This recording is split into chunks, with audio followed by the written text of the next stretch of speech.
I'm Taylor Brown, and this is The Breakdown with Taylor Brown. On today's show, we're talking with Dr. Paul Heath, who is the founder and owner of Physical Sports Rehab in Largo, Maryland. Paul, thank you so much for coming on the show. Thank you for inviting me.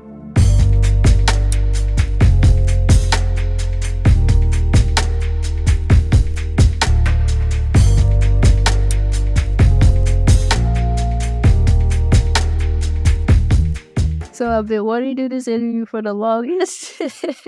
Do we need to give the history? We shouldn't have to give the history. Just let it go. But this is letting go. All right, let it go. But we're here on a Tuesday, September 2nd, and so glad to sit down and talk to you just about, like, you know, your story, your upbringing, and let's start there, like where you're from, and, you know, and then we'll just go there, talk about your career. Sure. I was born and raised in Trinidad and Tobago. Trinidad is the most southern island in the Caribbean, closer to Venezuela. So when you look at the arc of the Caribbean, we're the most southern island. Yeah. And you know, the upbringing there wasn't strict, but it was a very family-like community. Just fun-loving. Of course, Trinidad has been noted for their carnival, which you need to get there at some point, at some time. Yeah. And I guarantee that if you go, you will be spoiled. You're already spoiled with the cuisine, so I know you will be spoiled with the atmosphere. Right. And the festivities. Yeah. Trinidad is Trinidad. You know, it's one of those islands that you gotta visit it to see for yourself. You know? Yeah. It's just one of those islands that you gotta be there to understand it. And of course, you know, Carnival has always been the highlight of Trinidad. Best in the world. Yeah. Hands down. They're the best in the world. Absolutely, hands down. You have to be there to experience it for yourself. A camera person in the back is agreeing. It's unbelievable. It's really an experience. It should be the ninth wonder of the world. Okay. To visit Trinidad for Carnival. I'll take your word for it. I'll take your word. When I came up here, I started school at Howard, and then I had a break. In that break, I coached, right? Because I didn't have enough money to finish school. At that time, Howard had like an international student surcharge. Okay. Yeah. Which made no damn sense. It was just for only international students. For whatever reason, this was there, and I couldn't afford it at the time. So before you start school again, you have a balance. You got to pay a balance off. And so that's when I started coaching soccer. Okay. And then I started playing on weekends, which would help me pay off my tuition that I was owed. And then from there, I started to grow and got back into school. And then here I am, finish it up. But it was a grind. Yeah. Those years that I was out, it was a grind. How's Howard? Howard is Howard. Yeah.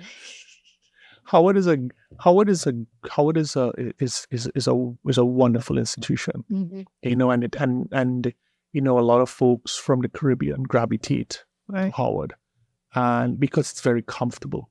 You know, you get there, and if you don't keep your head on your shoulders, you can slip down the tracks very easy. Yeah, you're very comfortable when you go to Howard. You know, as an institution of higher learning. Right. We're not going to talk about the administration, and we're not going to talk about registration, all that stuff that comes with the HBCU. We're not going to talk about that stuff. Right. But just the whole communal, family-like atmosphere. If you're comfortable. And when I came up, I should say, there were a lot of friends who grew up in the same area, in Diego Martin, Diamond Vale. Okay. All right. Who played ball or played football, soccer with me. And so we came up, and, you know, we sort of stayed together, we worked together and to help each other out. I think I was telling you last time that, you know, things was rough. There was some times where we had to share a Big Mac meal. Right. Between brothers. So, you know, everyone that come up have the same struggle, regardless of your accent. Yeah. Whether you're Jamaican, whether you're Bajan, whether you're from Antigua, it doesn't matter where you're from. We still have the same struggle. Mm-hmm. And so coming up to Howard, you have that commonality, and you feel connected. You don't feel like an outcast. Right. You very quickly gravitated into the Caribbean students, or whether you have different student bodies. Yeah. That will feel. So I enjoyed Howard. I enjoyed my time at Howard. Me and my struggle up here, because as I said, it was no walk in the park. Yeah. Oh yeah, it was no walk in the park. There were times where I didn't know what to do with my life. Yeah. Yeah, you reach that stage and you push through it. Mm-hmm. I could truly understand what struggle really is. Right. It was rough. I remember when I came up and I moved into a house right opposite, right by Howard, right close to campus on Howard there.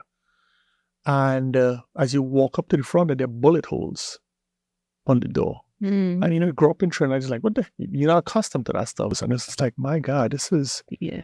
And then come to find out the area was a known, property surroundings for drugs. Yeah. Reefer Edmonds, I think, was the guy back in the day.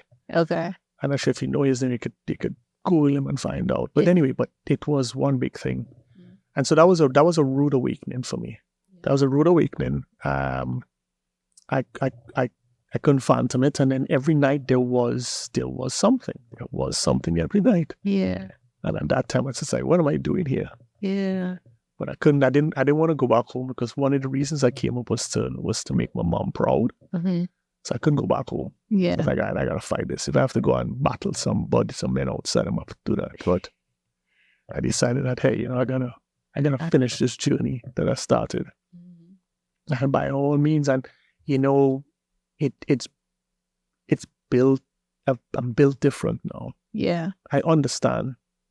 I mightn't look like it now. Yeah. It mightn't seem like it based on all of this, but the struggle was unbelievable. Mm-hmm. It was unbelievable. Yeah. People don't know no one ever knows the background. Right. They won't know the background. To learn the background, that's another podcast in and of itself. I mean, there was some stuff that you're close to doing that, I don't know if this is a R-rated podcast or X-rated. I don't know what it's a PG-13. I don't know. But there's some things that you just have to, I never did anything that was outrageous, but you sort of watch. So I was talking about the same area where the drugs and stuff were. Mm-hmm. We've been approached by a couple of the guys, because they know we're students. They know everything. They know who's moving in. They know who's not moving in, right? Mm-hmm. And they've approached and saying, if you guys want to make quick money, just pick up a bag from here and drop it to the train station, leave it by the. Right. So they had this whole route and stuff that they told us. And when you're struggling for money in your car, you have nothing to eat and stuff. It looks juicy, right? Yeah. But only because, one, I'm afraid of jail. Yeah. And secondly, you can't get out when you get in. So we were smart enough to recognize that so even though we came up from Trinidad, we're smart enough to be able to. Right. And, a bunch of us were propositioned by, so we just like, now we're just here for school. And we were respectful that they respected that. Yeah. In other situations they may not have. Right. But we were respectful that they respected that. And it was a mutual respect. Yeah. Even though we were like, why? But so we had some times where you have to sit down and ask yourself, what's the meaning of life? Right. Why? What is it God or the eternal being or the universe is trying to tell you? Mm-hmm. You sit down and have those deep conversations with yourself. Yeah. Let's talk about, how did you get into your career, physical rehab and sports? Growing up back home, played, fun sport loving culture, people. And, grew up playing sports, and getting injury was part of playing sports. Right. And one of my things was I was always enamored by how the body heals and just how the body works and functions. Right. So my biggest thing was to get into medicine at some angle. And I enjoyed sports medicine. And that sort of propelled me to come to the States. I got into Howard. And my initial thought was to get into orthopedics through sports medicine. So while I was in Trinidad, I worked at National Flour Mills. And, working there, decided, right, if I come to Howard, I would probably study food and nutrition. Mm. With the thought process of moving back at some point. Okay. But I was just guided to get into medicine. So I started off with the track to go to med school, and then I was deviated into physical therapy and rehab. Okay. And I just continued along that vein. And once I graduated as a doctor of therapy, I started my own clinic because I decided that I got to be able to treat patients the way that I want to treat patients. Right. And I don't think you have enough time on your show, on your podcast, to really get into the insurance system and the healthcare system in America. Yeah. Okay. So since you don't have time for that, I'll just keep it very brief and very short. So I decided that I was going to start my own clinic because I had to do things my way. And, as a Trinidad, Caribbean people, we're very proud, prideful type of people. Right. And with that background and foundation, you can identify when things are just not being done the way that you want it to be done. Right. And so I had to open my own clinic to do the things that I wanted to do and how I wanted to do it. Yeah. And here I am today. I'm still into sports medicine. Yeah. I opened this clinic in 2011. It's been running strong. I've been practicing for over 20 plus years. Okay. And I enjoy what I do tremendously. I enjoy working with the professional athletes that I work with. Right. So not just from an injury perspective, but from a performance perspective as well. Yeah. So I work with a lot of professional athletes, and you just move down the line to semi-pro, to recreational, to elite athletes, and all sports. Yeah. All sports. I've done everything. I've done from swimming to tennis to all sports. Right. Because the body is movement, and my background is in the science of movement. Okay. So once I'm able to understand that, I'm able to sort of move in any direction that I want. Right. So what do you love most about your job?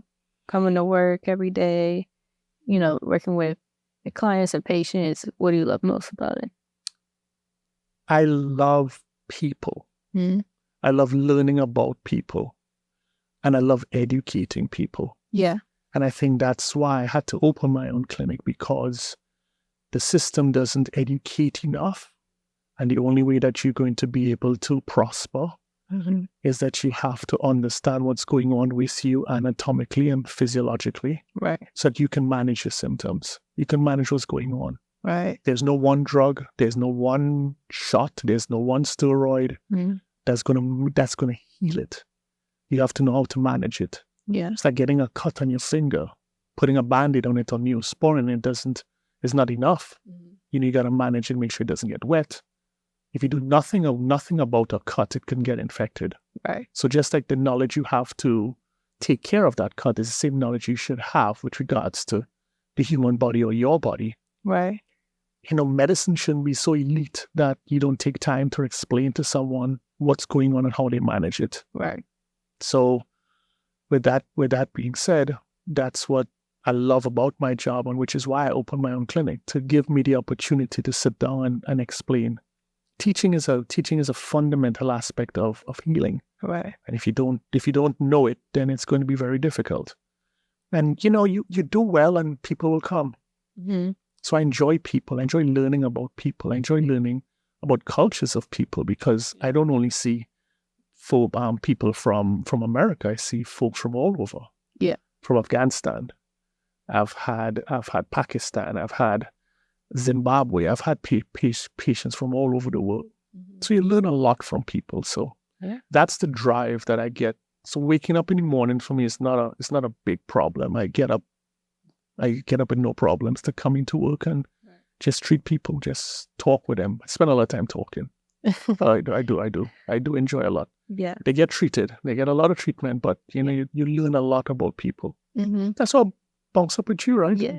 And here I am today. It's just I'm doing a podcast with you. Yeah. So let's talk about athletes and just people in general. how important it is like just eating the right foods and like nutrition and because we talked about that a little bit about how like medication and stuff like doesn't always like heal everything, but like the food that you eat really does help. I know you've heard the expression, you are what you eat. Mm-hmm. We say that all the time. Yeah. And it really does make a difference, especially from athletes and from an athletic perspective. It does make a major, major difference. Yeah. So I did a challenge at one time, and the cycling challenge was to be able to ride 60 miles in 3 hours. Okay. So you're averaging anywhere around 20 to 21 miles an hour to get it accomplished. And the first year I did it, I fell short by one lap. And then I remember cramping up and having a tough time, right? But this year that I did it, I incorporated nutrition into my program, and that in and of itself worked tremendous. I was able to do the extra lap that I didn't do last year. I was able to do this year with more. Okay. So nutrition plays an excellent role, especially with body conditioning, muscle growth, muscle performance. Okay. You cannot perform at your best if you don't eat properly. Right. It's just a basic form of life. Right. And athletes will tell you that when they're in tip-top shape, it's difficult for them to eat junk food. Yeah. Their body tells them, hey, what the heck you doing, right? Yeah. So nutrition is definitely a massive plays a massive role in your body's development in terms of performance. Yeah. In terms of performance. And healing as well. Right. Like from injuries. Absolutely. Yeah. Absolutely. I remember we were talking as well about like, I think you said if you can't go to dinner with your doctor, then... You remember the funniest things. Absolutely. Because what we were referring to is that, medicine can be an intimate profession where we spend a lot of time with our patients and we build relationships with them. And so you don't want to have a relationship with somebody, or you don't want to have an intimate type of relationship with somebody who really doesn't pay attention to you, doesn't take time to listen to your needs or listen to what you want. Yeah. And so I was alluding to the fact that when you have someone like a medical professional who is having to see you and be intimate to some degree because they got to know all about you in terms of the medical history, they have to be able to listen to your needs as well. And so if it is a rule of thumb is that you're supposed to build a relationship where you feel comfortable having conversations with your medical professional, with your doctor, with your nurse practitioner, with your ortho. You have to have these relationships because now you know that they are a part of you and your growth and your healing. And so my rule of thumb is that, if you can't go have Thanksgiving dinner or invite your provider to Thanksgiving dinner, then you shouldn't be seeing them. Right. It is that simple. I can say majority of my patients, a large percentage of them would invite me to Thanksgiving dinner. Wow. We spend a lot of time. You have to really be empathetic. You have to empathize with your patient. You have to be empathetic towards them and make them know that they're being heard. No one wants to go to their doctor to not be heard. Yeah. It defeats the purpose. And again, that's why I sort of deviated to starting my own facility. Yeah. Because I want to go to Thanksgiving dinner with everybody. So not only you have your own facility, but you have a franchise, right, as well? I do. I've had the I started a franchise in 2020, I think it was 2019. Okay. And it is that because I've gotten a lot of requests about the facility, about how does one start a clinic, and I've spoken with so many others, young entrepreneurs about starting their own clinic. Yeah. About helping them through it and discussing it with them. And the idea was pitched to me by a company. I was on, I think it was an SBA website workshop I was doing. Okay. And I think it was pitched to me then, and I thought, hey, why not? Why not create a turnkey type of work environment where you can just pick up and drop anywhere.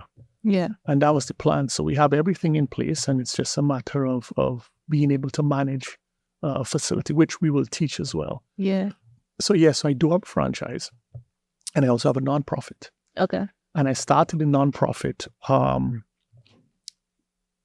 before the concept of the nonprofit was done way before President Obama got elected. Yeah. Because prior to him getting elected and prior to the Affordable Care Act, insurance companies would always dictate how much visits you get or when you should be seen or when you can't be seen. And they would usually cancel you for pre-existing conditions. And so they had that degree of authority, which they still do. Yeah.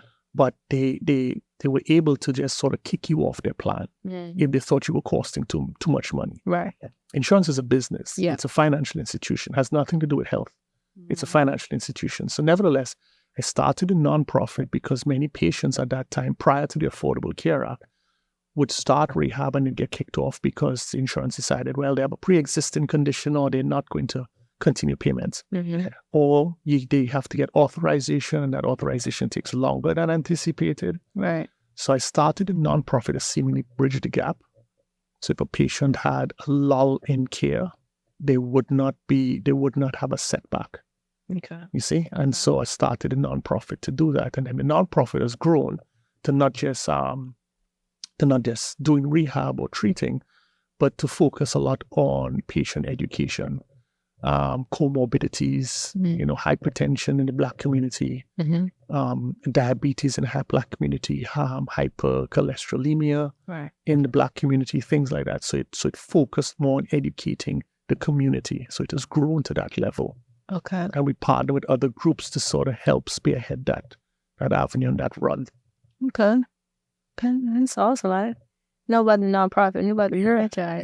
It's a lot. There's a lot that's been brewing in this little head of mine, and there's always an opportunity to always help someone and to meet someone to see how there's any synergies there. Yeah.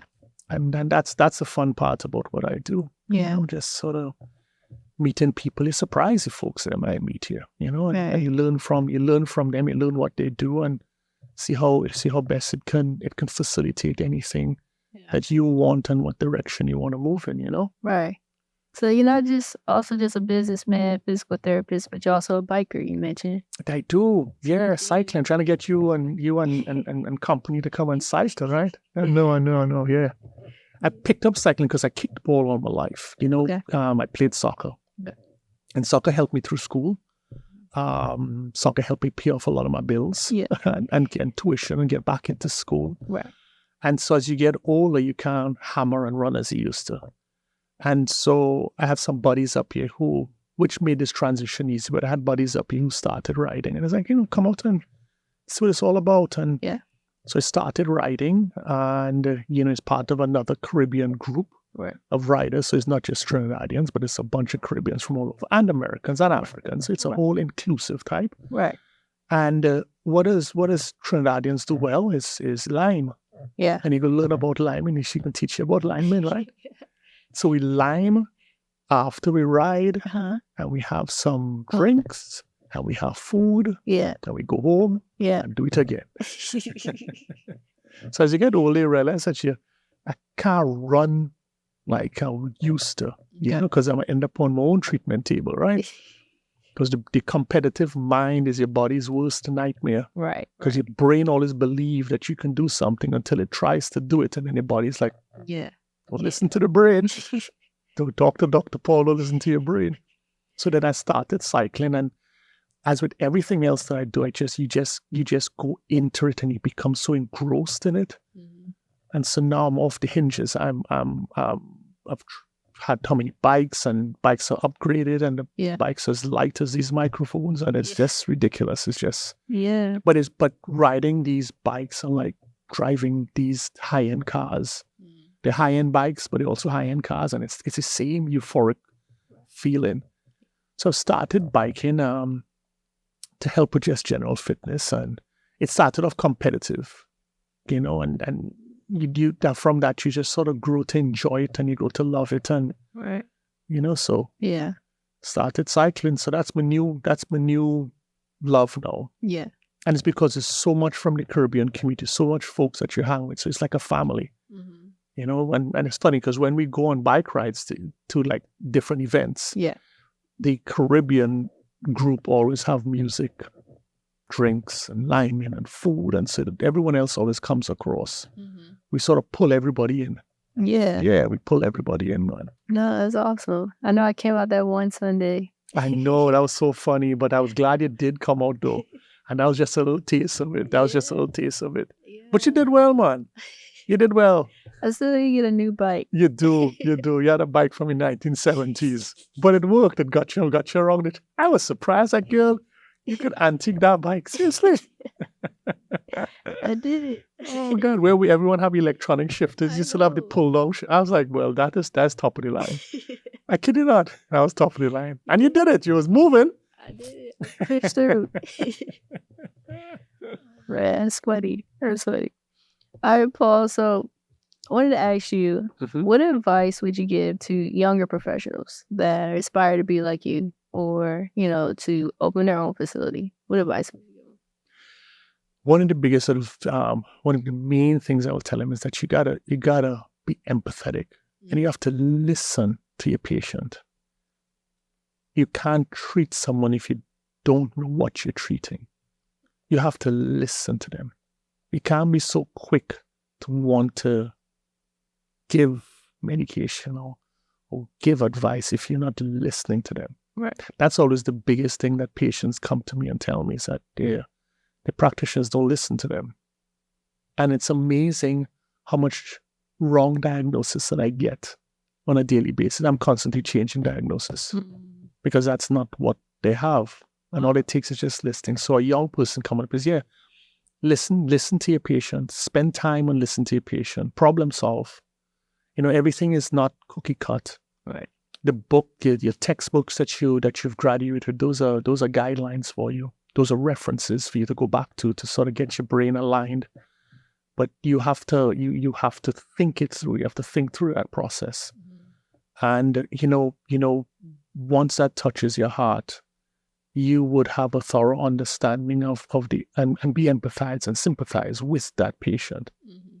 So you do well, and the money will come, and patients will come. You do bad, and that's where you're going to have a problem. When I started my clinic, I marketed, and this is just facts. I went out to doctors' offices once. Most of my referrals are family members. Most of my referrals are friends from patients. Wow. And that's how it grew. Like I saw Nisi, saw you, saw Nisi. So it just grows like that. Right. And I think that's the biggest compliment to me. If you send your mother or your child for me to be seen. Right. You know, that's a massive compliment. So that's one of the things I would always tell a young entrepreneur, listen to your patient. I like that. Yeah, listen to your patient. That's the number one rule. Yeah. Because patients say that they're not heard. Yeah. Yeah. If you would describe yourself in one word, and I ask every interviewee this, what would it be and why? So we'll talk. I have a bunch of them. But I try not to be arrogant because, because Nisi gonna give a talk at the end, so I try not to be arrogant. I would say, the word just slipped my mind. Oh my gosh. No, it slipped my mind. It's not, it was right on the tip of my tongue. When you asked the question, it was right on the tip of my tongue. Yeah. I think that I am brilliant. I think I'm very smart. Yeah. But I'm also very savvy. Savvy. Ooh, that's what I was looking for. I've never heard. I'm very savvy. I like that. Okay. I can't say, and I would say that I've been incident free. Yeah. I've made some pitfalls. I don't call them mistakes because you learn from them. It's not a pitfall. It's a learning experience. You got to learn from mistakes. I can't say that I did everything perfect when I started, but I used all the pitfalls as a stepping stone, right, to learn from it and move forward. And even today, now, every day I come into work, I have to learn something. Right. I learn a lot from patients. I'm not exclusive. I'm not mutually exclusive. I learn a lot from patients, but I think you want to learn each day in your business and learn how to do things better. And things come up, things come up that you don't. Like there's stuff that came up today, I just have to scratch my head and say, how is this still happening, But right.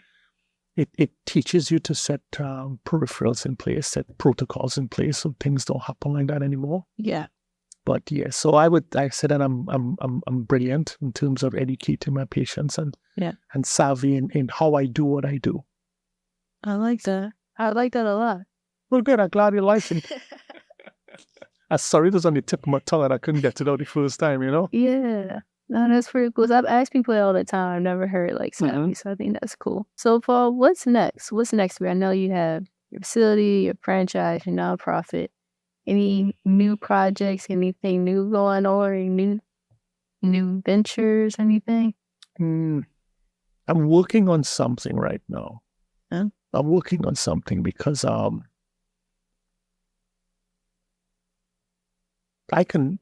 this is reproducible. Yeah. Ultimately, I would love to be able to set something like this up in Trinidad. You see? Like education? Yes, education plus rehab center. You see? So it's more like a teaching facility more than anything else. Right. Yeah. That's really cool. That's something that I would love to give back. Okay. And work wholeheartedly with just basically picking this up and expanding it and making it a teaching facility back home. Okay.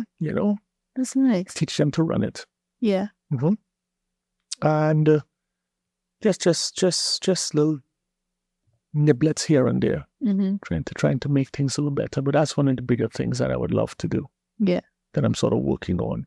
Would that be, obviously anything's hard, but there'll be a lot of moving parts to make that happen. A lot of moving parts. Yeah. The biggest challenge is that person down there to help facilitate it. So even though I could go back and forth, I'm not there. Yeah. You see?